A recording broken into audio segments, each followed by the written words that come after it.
una grande artista, una grande cantante, una grande amica di Mille Voci, Giovanna Nocetti!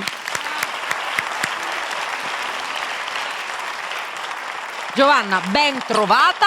Grazie. Grazie di essere qui ancora con noi in questa 19ª edizione di Mille Voci.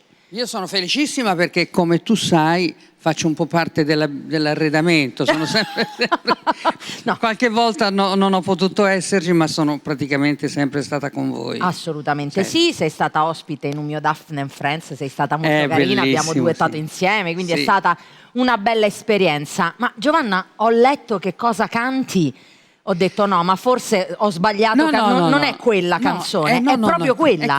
È quella. Allora, una breve parentesi.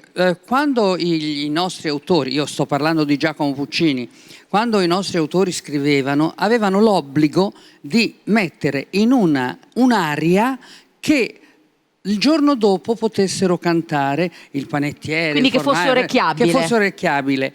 E l'ultima opera che ha scritto il grande Giacomo Puccini ha fatto in tempo a scrivere Nessun dorma.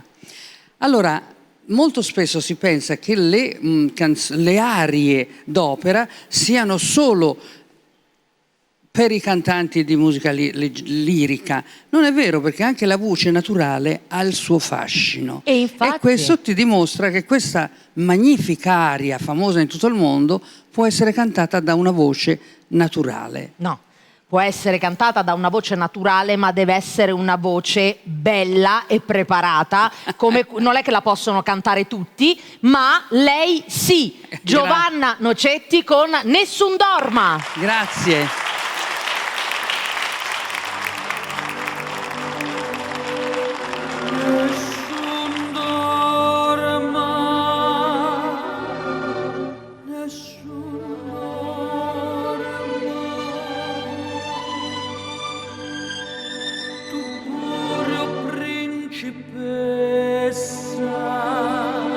Nella tua fredda stanza guardi le stelle che tremano d'amore e di speranza, ma il mio mistero è chiuso in me, il nome mio nessun saprà, no, no, sulla tua bocca lo dirò quando la luce splenderà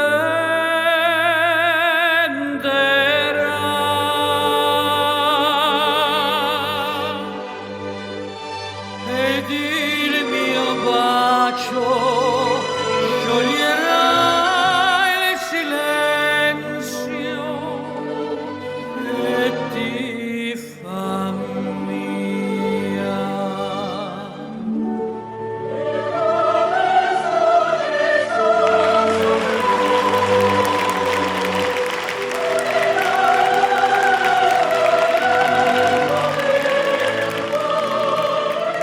Ti leggo notte, tramontate